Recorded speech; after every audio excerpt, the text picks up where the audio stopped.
Assalamualaikum warahmatullahi wabarakatuh. Nah, terus di Syekh Al-Wani dijelaskan, iya berbeda itu boleh. Kesimpulannya kan dari sebab-sebab tadi berarti perbedaan itu bisa ditolerir, syaratnya dua. Yang pertama, ketika kamu bedanya karena kamu punya argumen, bukan asal beda. Enggak mau saya karena dia musuhku, pendapatku harus beda sama musuhku. Nah, itu enggak boleh. Kalau zaman dulu ada istilah WTS. WTS itu Waton Suloyo. Waton Suloyo itu asal beda. Saya enggak suka dia, karena itu aku harus beda dengan dia. Alasannya apa? Enggak tahu. Pokoknya dia musuhku, jadi aku tidak begitu. Itu berarti tidak punya hujah, tidak boleh. Perbedaanmu tidak bisa ditolerir.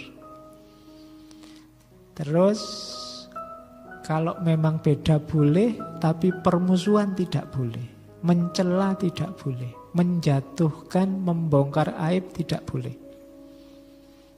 Boleh berbeda, asal kamu punya argumen, tidak asal beda. Asal beda itu menunjukkan ada fanatisme di situ. Baik pada orang atau pada aliran atau pada kelompok.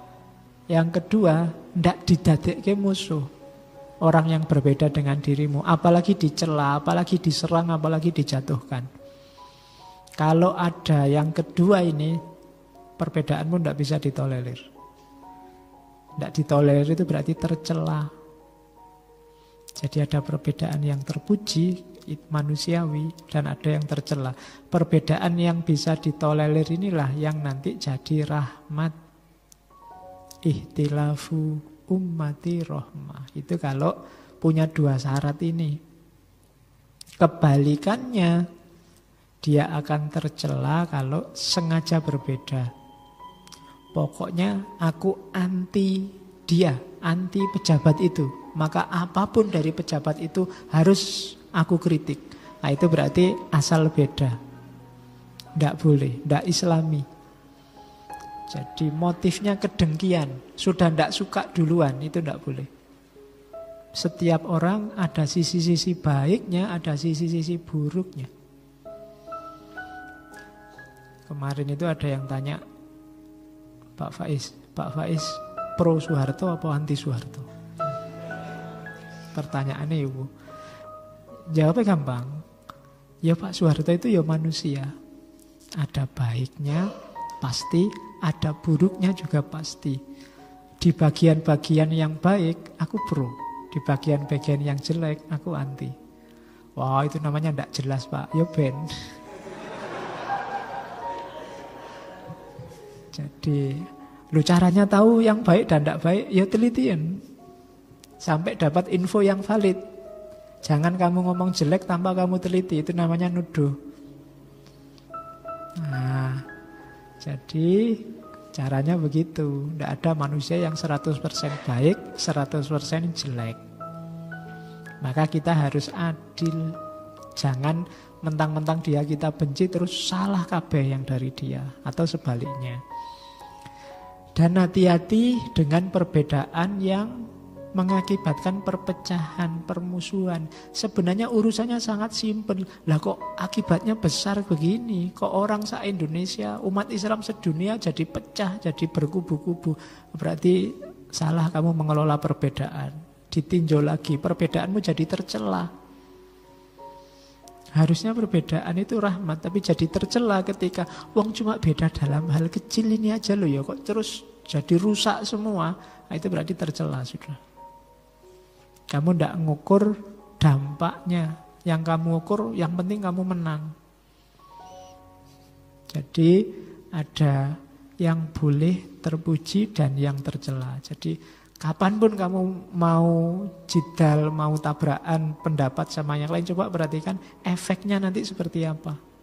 Kalau memang tidak produktif, tidak manfaat untuk dirimu, seandainya jalan juga justru dampak jeleknya besar, mending dihindari. Paling tidak usah ekspos perdebatanmu. Paling tidak mentok lana amaluna walakum amalukum, selesai. Tidak pakai expose debat yang bikin pecah banyak orang, merusak. Nah, itu perbedaan yang tercela. Nah, ketika perbedaan terpuji, dia jadi rahmat.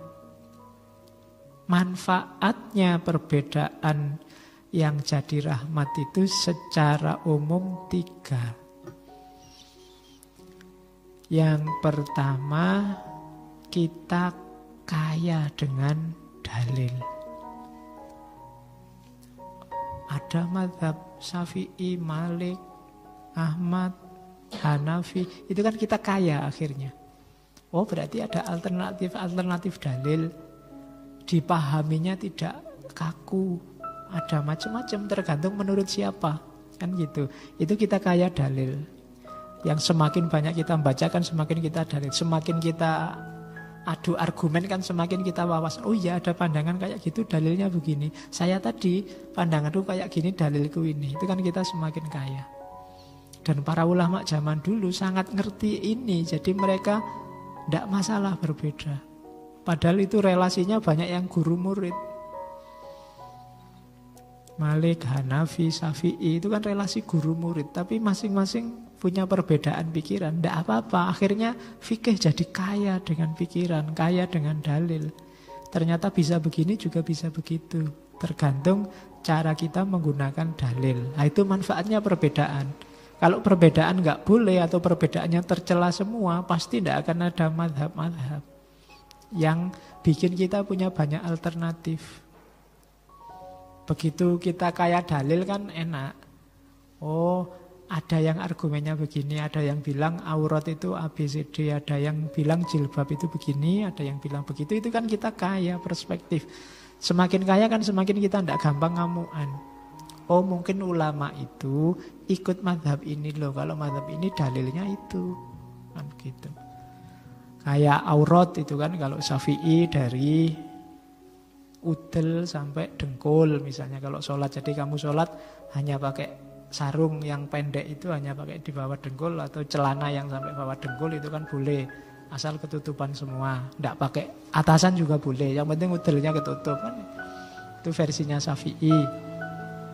Ada mazhab yang aurat itu kubul wa dubur. Kubul wa dubur itu berarti kamu pakai celana dalam saja. Itu boleh keluar rumah, tidak apa-apa. Auratnya sudah ditutup. Ada loh mazhab yang begitu. Itu kan ada malah kalimatnya kalau di kitab agak ngeri. Baina kubul wa dubur. Baina itu kan di antara. Jadi kalau diartikan letterlock jadi aurat itu antara kubul sama dubur, itu cuma sedikit itu. Oke. Jadi ndak ya maksudnya kubul sama duburnya nanti kamu baina beneran cuma kamu tutup pakai.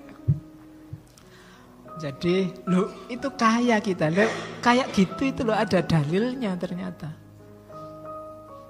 Jilbab harus pakai cadar apa enggak, harus kelihatan matanya saja apa wajahnya saja apa rambutnya apa. Ada dalilnya semua ternyata. Dan tapi kan benar dalilku Pak. Ya setiap ulama, setiap mazhab menganggap benar dalilnya. Kalau enggak ya dia enggak bikin mazhab. Enggak bikin pikiran. Ya kamu silahkan milih. Tanpa harus marah-marah. Hari ini kenapa banyak konflik? Kamu enggak bisa mendengarkan orang lain punya pendapat berbeda. Telingamu enggak kuat untuk mendengarkan orang berbeda. Itu yang hari ini terjadi banyak konflik. Padahal itu urusan-urusan furu'iyah. Banyak ulama yang kita dituduh orang jelek hanya gara-gara yang furu'iyah tadi. Padahal jasanya besar hari ini. Terus perbedaan pendapat tadi membuat umat Islam luas. Terjadi tafahum, terjadi saling menghargai. Saling menghargai kalau sama tidak luar biasa. Tapi begitu berbeda kita saling menghargai, itu kan luar biasa. Terus interaksinya produktif. Saya punya dalil, kamu punya dalil, enaknya kita gimana, kan itu produktif. Nanti bisa melahirkan sintesis, bisa mauquf, bisa tarjih, bisa macam-macam. bisa ijma, macam-macam. Hubungan sosial jadi lebih harmonis. Dan yang terakhir, manfaatnya lagi, kita banyak alternatif. Misalnya yang Syafi'i, kalau menyentuh perempuan, wudunya batal. Oh, itu yang haji kan bingung, haji itu desekan. Begitu kesenggol perempuan, wah wudu lagi, kesenggol wudu lagi, kamu gak selesai-selesai tawafnya. Ada yang punya pandangan beda loh. Oh iya, nyenggol ndak apa-apa kalau memang tidak bernafsu. Jadi